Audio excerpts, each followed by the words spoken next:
Hello दोस्तों। तो जब आप एक नया फ्लैट खरीदने जाते हैं, एक नया फ्लैट, एक नया घर, तो उस वक़्त आपको बहुत सारी चीज़ों का ख़्याल रखना होता है। उसमें से एक चीज़ है जिसका आपको बहुत ही ज़्यादा ख़्याल रखना ज़रूरी है, वो है एफएसआई। एफएसआई। एफएसआई एफएसआई का फुल फॉर्म है फ्लोर स्पेस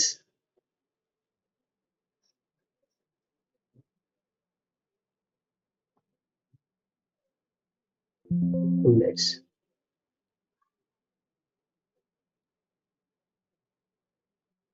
ठीक है?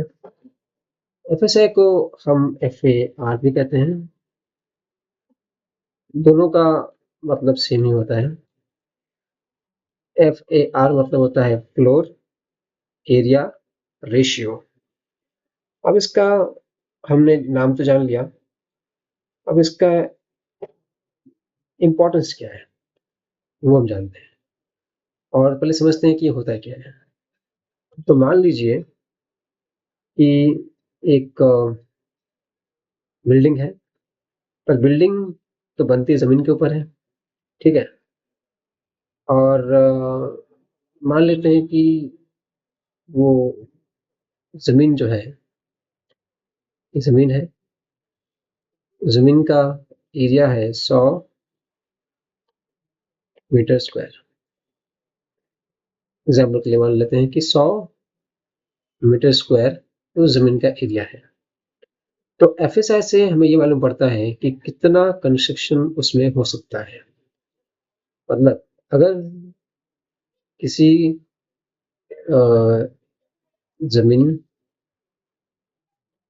लैंड का एरिया अगर 100 है, ठीक है, और एफएसआई वहाँ पर है मान लिया 1.5, अगर 1.5 का एफएसआई अलाउड है, तो वहाँ पे जो कंस्ट्रक्शन होगा वो कितना होगा?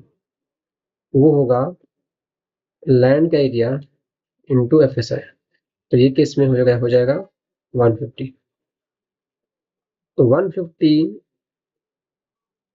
स्क्वायर मीटर तक का कंस्ट्रक्शन अलाउड है। अब जो 150 स्क्वायर मीटर होगा, ये क्या है एग्जैक्टली?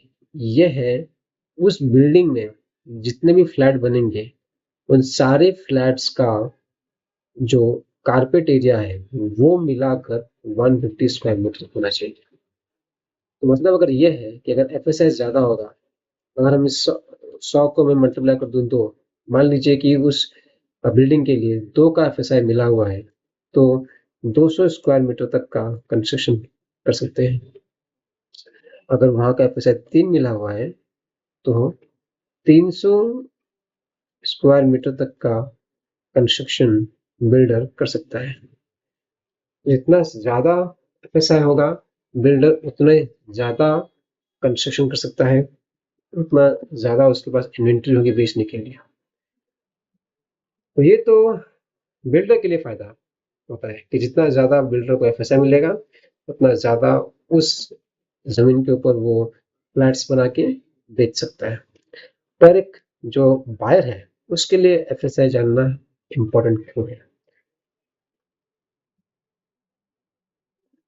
मान लीजिए कि आपने एक फ्लैट लिया, और फ्लैट जिस जमीन पे बनी हुई है, उस जमीन का अलाउड एफएसआई है 1.5। ठीक है?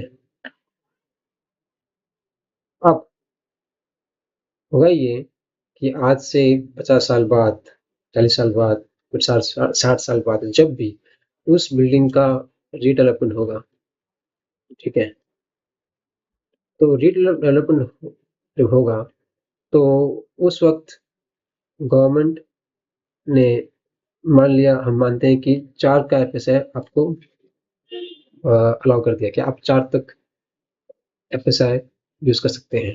ठीक है? और उस 4 में से बिल्डर ने ऑलरेडी 1.5 यूज कर लिया है, तो आपके पास कितना बचता है? 4 - 1.5।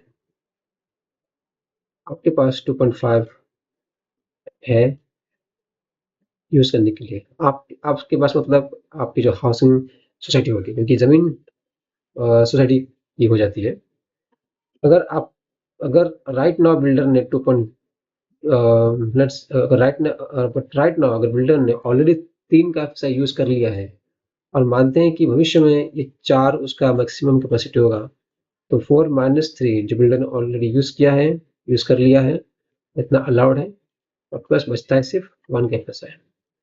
तो आपके पास 1 का एफएसआई अगर बचता है, तो उस बिल्डिंग को डेवलपमेंट करने में थोड़ा डिफिकल्ट होगा कंपेयर टू ये वाला सिनेरियो जहाँ पे बिल्डिंग के पास 2.5 का एडिशनल एफएसआई है। तो जितना ज़्यादा बिल्डर ऑलरेडी यूज कर लेगा, उतना कम बचेगा एफएसआई फ्यूचर में रीडेवलपमेंट के लिए।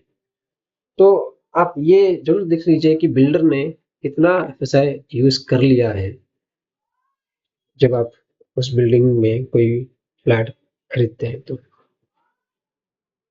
अब बहुत से ऐसे फैक्टर्स हैं जिनकी वजह से एफएसआई चेंज होते रहता है। अगर एफएसआई ज़्यादा होगा तो मतलब ये है कि उस जगह पे ज़्यादा पॉपुलेशन रहेगी, और ज़्यादा पॉपुलेशन रहेगी तो जो बेसिक एमिनिटीज़ हैं जैसे कि वाटर, पर ज़्यादा बिल्डिंग्स बनेंगे, ज़्यादा फ्लैट्स बनेंगे।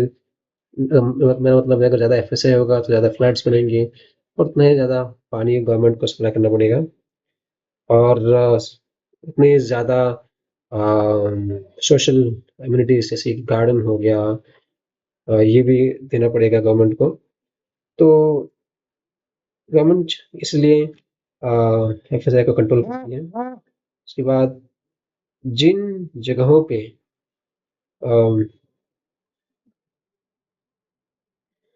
जिन जगहों पे एफएसआई ज़्यादा होगा वहाँ पे क्राउड ज़्यादा होगा, लोग ज़्यादा होंगे, तो वहाँ पे जो इंफ्रास्ट्रक्चर है जैसे कि रोड हो गए, उनको भी मैनेज करना डिफिकल्ट हो जाएगा। और इसलिए गवर्नमेंट एफएसआई जानबूझकर कम रखती हैं उन जगहों पे जहाँ पे ये जो जगह एनवायरनमेंट जोन के अंदर आता है, ताकि गवर्नमेंट ना चाहेगी कि ज़्यादा लोग वहाँ पर रहें। उसके बाद कौन डिसाइड करता है कि एफएसआई कितना होना चाहिए? तो वो वहाँ की लोकल अथॉरिटी होती है, वो डिसाइड करती है कि किस एरिया में कितना एफएसआई होना चाहिए। Thank you. और आपको अगर कुछ सवाल हो एफएसआई के रिगार्डिंग, तो आप मुझे कमेंट बॉक्स में नीचे पूछ सकते हैं।